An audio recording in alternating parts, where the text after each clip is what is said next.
Hey guys, what's going on? This is Pants Our Dragon, and today we'll be doing a support tier list for you guys. The reason I'm doing this video is because I thought 5.25 would be out this Tuesday, but it hasn't because of Christmas, and I was gonna do this next patch, but apparently I can't do that. So with that being said, let's get started.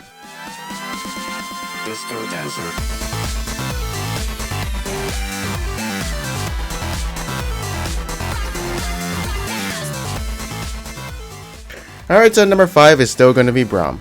Braum still used a lot in solo queue because of his synergy with some champions like Lucian's, double proc on his passive, and using his E at the right times to block a lot of projectiles that could come to his team.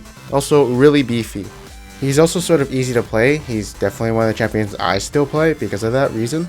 It's got a lot of CC and blah blah blah. Well, basically a lot of people are using him. Next up at number 4 is going to be Bard. So in this patch, Bard got a few buffs. Like, there's so many meeps when you play him now on the map. It's like insane how much I see now. And also his W, it got a little AP buff, and he does have good synergy with, the Spell Thief's item build, which of course is a really good item right now.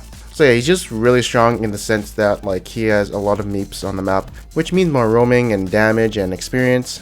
But the thing about him is like he's a very high mechanical skill support, so if you're like kinda lower elo, I wouldn't recommend playing him, just because ult usage is crucial along with roaming with him.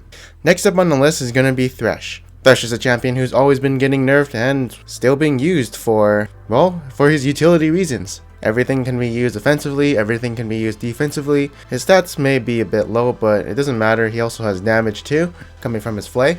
And yeah, it's just a really good champion in the right hands. I can sort of say that if you aren't really like a really good Thresh, then you're going to be a mediocre Thresh, and there could be better champions for you to use. But most of them, since they're Master and Challenger, will always perform really well with him. Next up is going to be Trundle. Trundle is a champion who got tremendously buffed in the preseason, and can be used anywhere as the jungle, top lane, and even support. I do think this support is the best lane for him, as all he needs is his ultimate to destroy tanks and of course become a tank. And when he maxes his pillar, it's incredibly annoying in the mid game and late game, because his pillar provides a knockup plus like an incredible slow, and also terrain obstruction, and having a little mini slow on his Q, which is useful for peeling. This champion may not be too useful in the laning phase because he's like melee and doesn't really have any poke, but once he gets through the laning phase, he becomes an absolute monster, especially if there's a tank on another team. But if there's not, I don't think I would recommend playing him. Next up is going to be Janna. Janna is someone I overlooked in the preseason, but I realized she's actually pretty good with the Frost Queen's claim and the masteries given, as she does give more shields and provides more healing with that Keystone Mastery. She's also really good at keeping her carries alive, so if your team needs a peeler, then she's your guy. Well, she's your gal pal.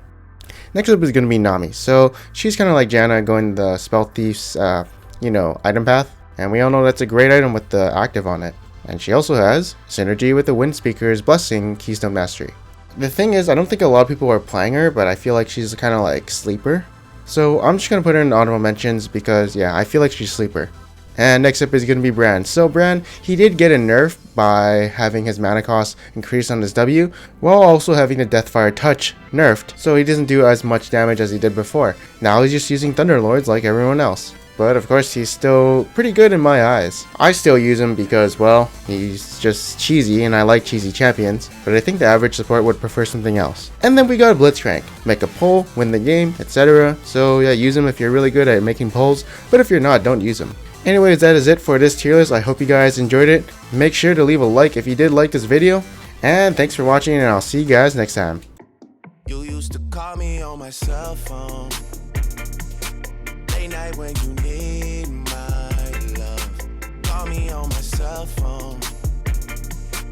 Late night when you need my love. And I know when that hotline blink, that can only mean one thing. Oh my god. Uh-oh, I'm lagging. What's going on? Oh. You're gonna leech EXP, man. Oh boy, drag it away from me. Wow, my elo crashed. Ah, I'm back!